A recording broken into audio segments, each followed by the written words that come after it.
Selamat datang di Arah Hati. Arah Hati kali ini berada di kota Solo, Provinsi Jawa Tengah.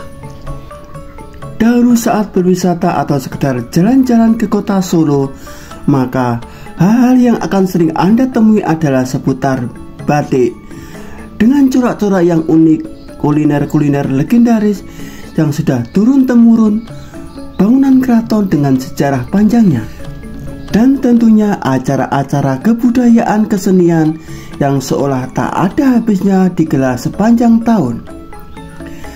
Tak salah, memang hal-hal itulah yang membentuk wajah kota Solo bertahun-tahun lamanya.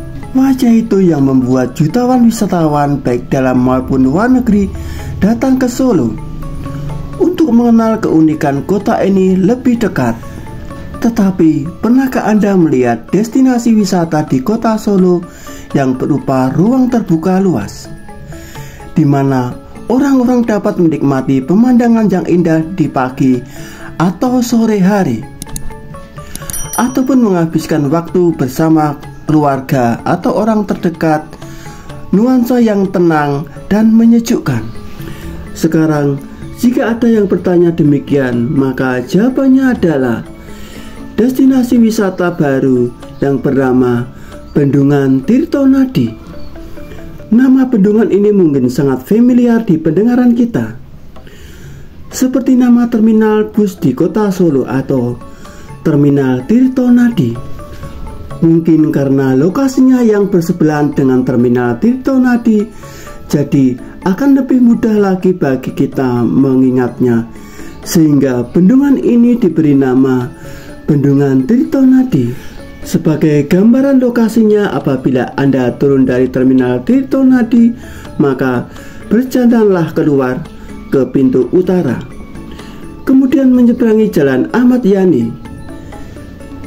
Sebelum benar-benar lelah, Anda sudah sampai di lokasi Bendungan Tirtonadi.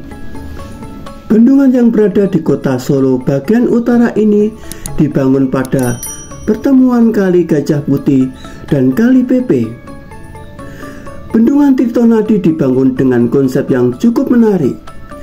Selain menggunakan sistem bendung karet yang jarang ditemui di bendungan lain, tepat di atas bangunan juga dibangun jembatan. Bukan hanya jembatan biasa, material jembatan ini hampir sebagian besar menggunakan kaca, baik di lantai maupun di kanan kiri pembatasnya. Selain atap jembatan juga dibuat cukup estetis dengan warna dominan biru. Apabila membayangkan sebuah bendungan, maka kesan yang kita tangkap adalah suatu yang gagah, kokoh, kuat, dan maskulin.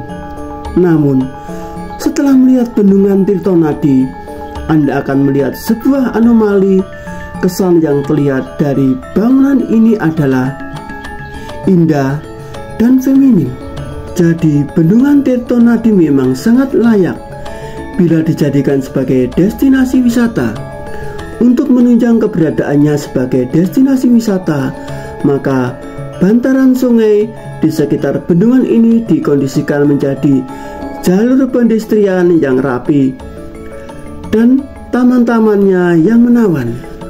Bangku-bangku dan lampu taman juga diletakkan di beberapa sudut lokasi. Bendungan ini juga dilengkapi dengan dermaga kanan kirinya. Tujuan ke depan untuk menunjang wisata air, mungkin seperti susur sungai dengan perahu. Setelah diresmikan pada tahun 2019, tempat ini menjelma menjadi pusat keramaian baru di kota Solo. Setiap pagi atau sore hari selalu dipenuhi dengan warga Solo dengan beragam aktivitas. Karena tempat ini cukup indah, tentu sebagian besar di antara mereka adalah orang-orang yang ingin mengabadikan momen dengan mengambil gambar dan bersuah foto. Sebagian lainnya bisa berolahraga ringan atau duduk-duduk menghabiskan waktu sambil melihat indahnya pagi dan senja hari. Namun hal yang akan paling sering Anda temui adalah keberadaan para pemancing. Di setiap sudut tempat ini Anda akan menemui para pemancing dengan segala atributnya. dari yang melihat sekedar mengisi waktu atau yang memang benar-benar hobi memancing. Jika dilihat dari latar belakangnya, awalnya bendungan ini dibangun untuk mengurangi potensi banjir yang sering terjadi di wilayah kota Solo. Beberapa tahun terakhir ketika curah hujan tinggi, maka banjir selalu terjadi di beberapa kelurahan di kota Solo. Faktor lainnya adalah keberadaan kota Solo secara umum yang merupakan dataran rendah dan menjadi titik pertemuan beberapa sungai, diantaranya adalah Kali Pepe, Kali Gajah Putih, Kali Anyar, dan serta Kali Premulung dengan Sungai Bengawan Solo. Bendungan ini mulai dibangun pada tahun 2016 dengan skema bangunan multi-year, lalu selesai dibangun pada tahun 2018 dan diresmikan pada tahun 2019. Pembangunan Bendungan Tirtonadi dapat menjadi contoh yang baik dari proses pengadaan infrastruktur. Bangunan dapat berfungsi dengan baik sesuai dengan tujuan dan membawa dampak positif kepada masyarakat yang luas di luar fungsi utamanya. Jika kita berwisata di Bendungan Tirtonadi Solo, tidak salahnya kita untuk menjaga kebersihan dan keindahan Bendungan Tirtonadi Solo. Dan jangan lupa buang sampah pada tempatnya. Itulah tadi informasi seputar Bendungan Tirtonadi Solo. Semoga bermanfaat dan terima kasih.